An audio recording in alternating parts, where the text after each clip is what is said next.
Hello and welcome to a session that I'm calling Block Release Party. You will need 2 yoga blocks. I'm using the cork ones, which are quite hard. You could use the foam ones, which will be gentler. Some people prefer using the therapy release ball, which can really get into some muscle release work, some myofascial muscle release work.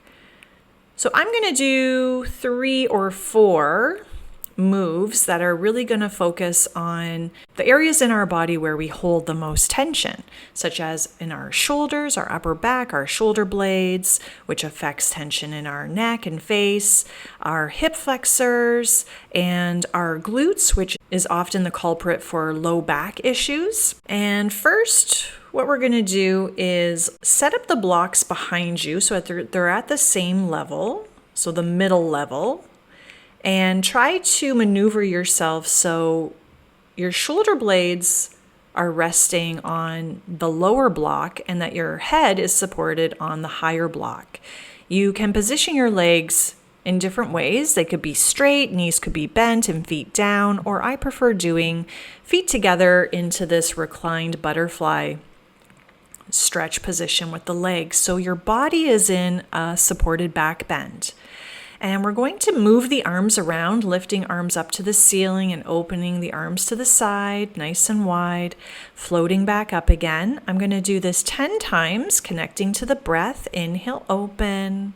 Exhale, reach up. And you're going to feel some movement in your shoulder blades along that block. And you're just going to breathe into it, holding the arms open into this T shape and looking from side to side, allowing for a little bit of massage in the back of the skull here, little release for the neck, and a nice chest opener, inner thigh, hips and pelvis opener if you've got the feet together. Moving into angel arms, we're sweeping the arms up and overhead, and then sweeping down by the side. Inhale up and overhead. Exhale, open and down by the side. Same thing, you'll feel some sensation in your upper middle back as the shoulder blades react to the block and the edges of the block, and getting some more circulation, kind of like self-massage here. So this is a nice program I like to do after a particularly tough session, or if your body's feeling tired or sore or weak. This might be some good body work to include in your fitness regime. And moving into arm circles, and I'm switching the legs to knees bent, feet down, and circling those arms. And the hardest part is the arms reaching up and overhead, and switching the direction the other way about 5 times. See if you can find that range of motion where the arms lift as much as they can overhead and then spill open to the sides down by the hips. How close can the fingertips and hands get to the ground?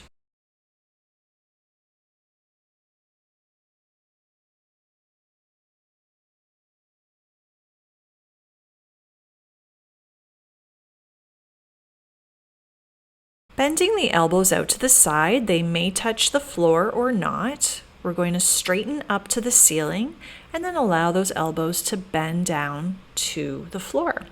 This is how you feel your shoulder blades opening and closing or moving closer together and farther apart. Keeping the elbows down or hovering above the ground, we're now going to turn the palms up and palms down. Try to move from your shoulder and not from your wrist. Let your shoulders open, the arms so palms face up, and then rotate palms facing down.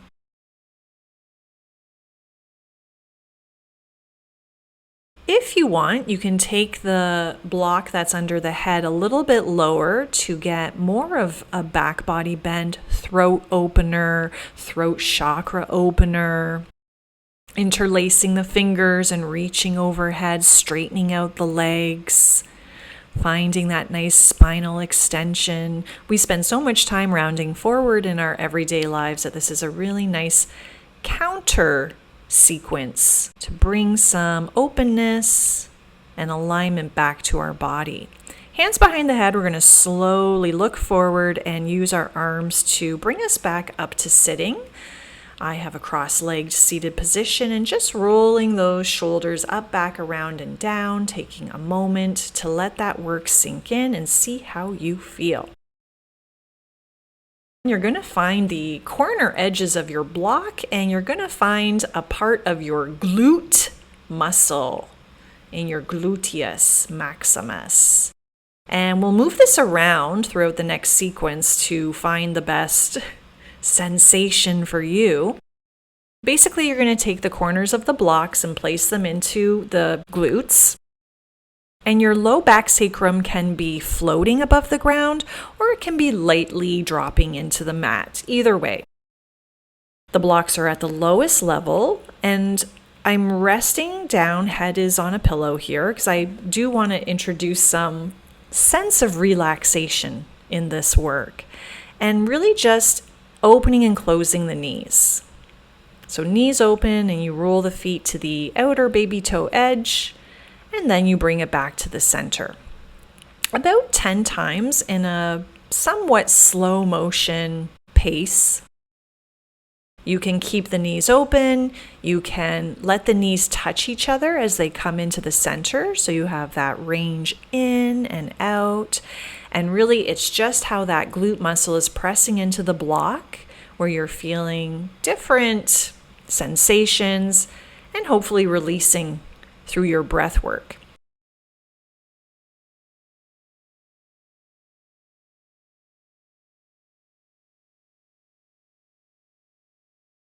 So now we're going to work with our spine to arch the back away from the mat and drop the back into the mat.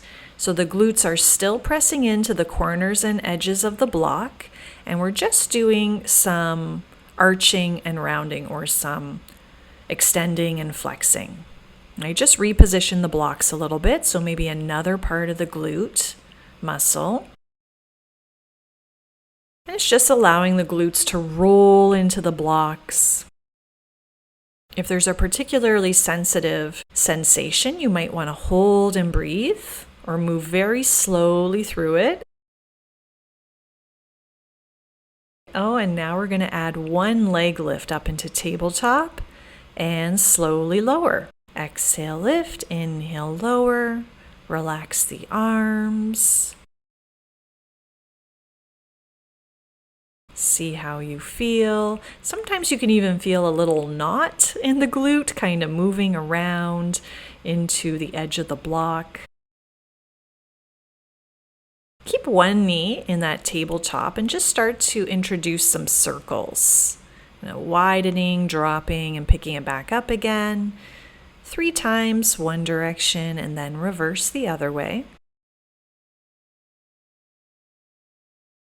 Lots of breathing.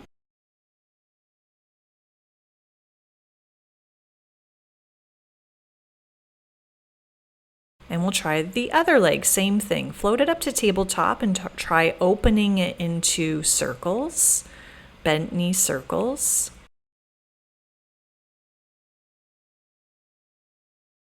After a session like this, you're going to want to be very gentle and tender with yourself. Drink lots of water, maybe have a Epsom salt bath or a nap, just to let the work really do its job. So now we're going to try both legs up into tabletop. Screaming is allowed, so it's okay. It's another form of release. And if you can, we just take those tabletop legs a little bit side to side.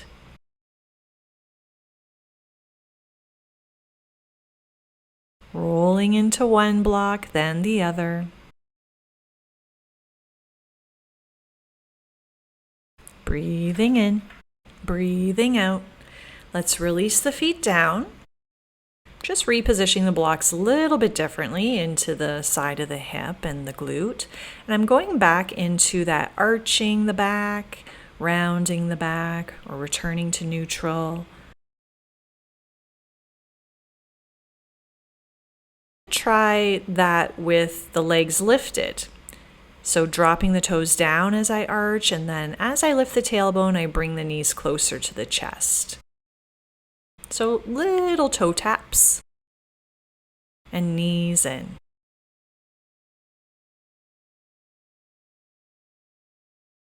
And we'll do about 5 or 6 of these.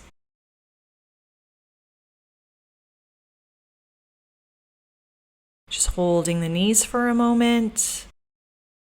Maybe a little opening and closing, the butterfly knees, opening and closing a little.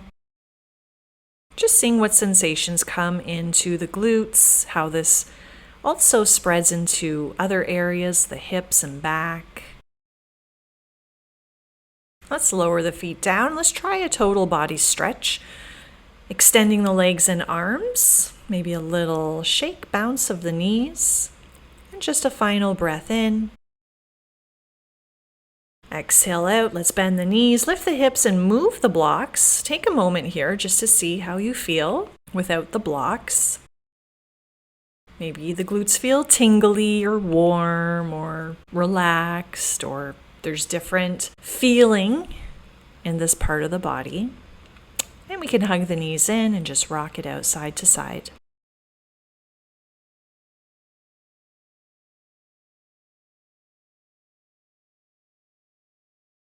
Using one block, I like the highest level of the block, but you can use any height of the block. You might want the middle level. And you can use either direction. We're going to bring this under the sacrum, kind of where your glutes meet your low back. And we're going to let the sacrum rest on top of the block. So this is actually a very common move in a restorative yoga class. Knees are bent, feet are down, toes are in front of the heels, hip width apart, arms just open to the side. I've removed the pillow and try to keep the head centered in the middle.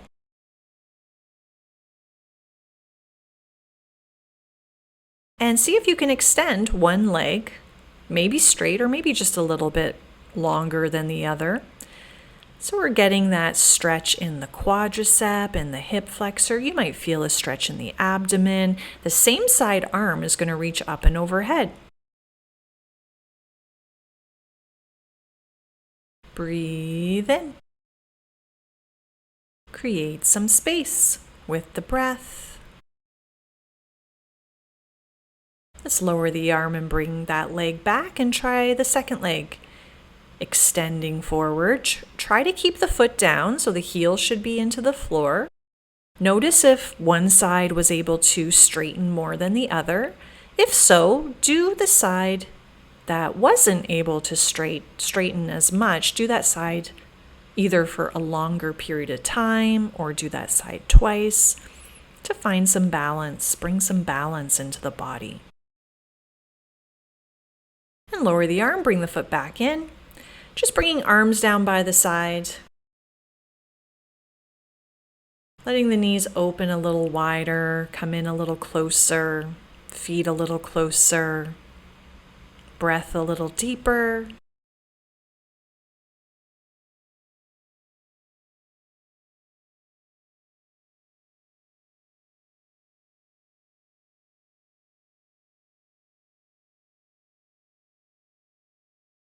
And lifting the hips higher, removing that block down to its lowest level. And now the sacrum is going to rest on top of that block as one knee bends in, holding on top of that knee, circling the foot, and straighten the other leg onto the ground so that the heel actually rests right down into the mat. Circling the top foot, some pointing and flexing, a little bit of foot and ankle work. This is a really great hip flexor stretch. If you want, you can bring the pillow back under the head. And then switching the hold of the leg, so you're holding the back of the leg, and we're going to add a hamstring stretch, extending that top leg, pointing and flexing.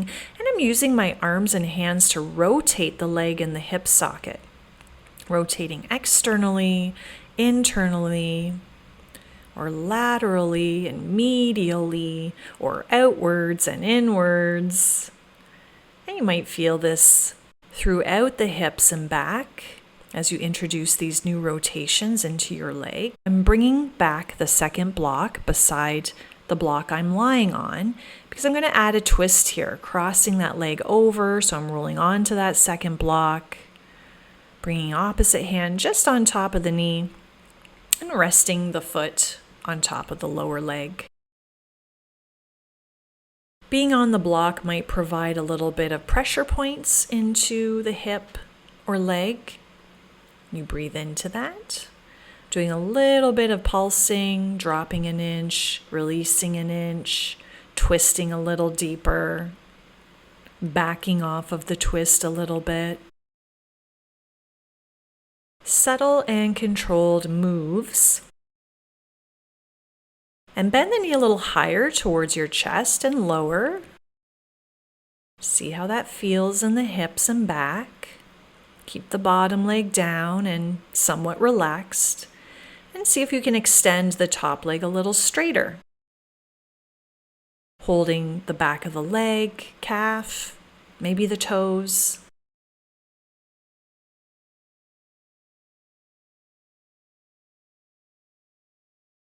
Your top hip wants to roll in towards your ribs, but I want you to push that hip away like you're reaching that sitting bone all the way down to the end of the mat.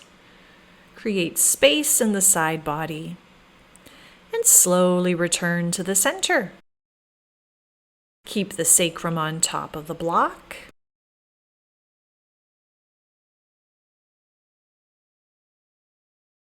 And bring the second knee into the chest, extending the opposite leg long. Let that bottom heel really feel supported by the ground. Circling the top ankle, pointing and flexing.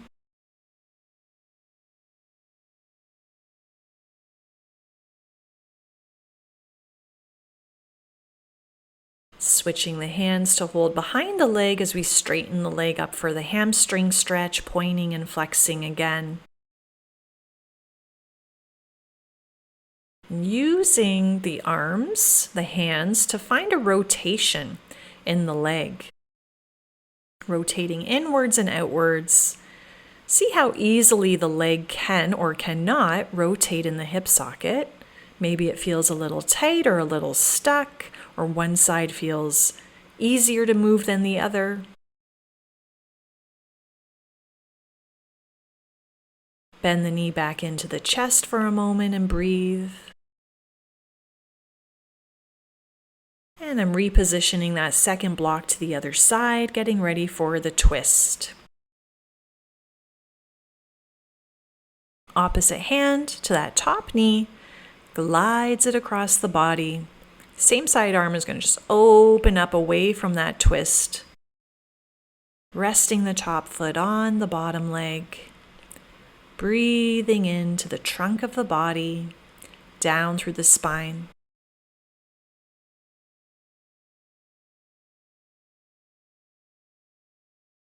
Just let the exhale relax the body further. And bending the knee up a little, lowering it down. Bending the knee towards the chest, lowering it away a few times. And then a little bit of wall interference here for me, but see if you can straighten out that top leg a little bit more, holding the back of the leg, the calf, the foot, the toes, or feel free to let that foot drop to the floor. Your top hip wants to come too close to your ribs, and we're going to create some more space here between the rib cage and the hip, using your hands, your arms to push the hip away, reach the tailbone or that sitting bone on that top side, reach it down to the bottom end of the mat. See how that feels. So basically we're trying to get the hips in more alignment so they're more stacked, one on top of the other. And you might feel that differently. You might release some tightness in your low back or hip. And extend that top leg, slowly returning to the middle. And a breath here in center. feeling centered. Extend the legs and arms into our total body stretch with the block still in place. I'm reaching one leg a little longer than the other and switching and switching. Bring the feet back to the mat, knees bent. And I'm going to repeat that total body stretch, but the block is up one notch higher now. So more back bend, more hip flexor extension, stretch. Breathe in. Stay calm.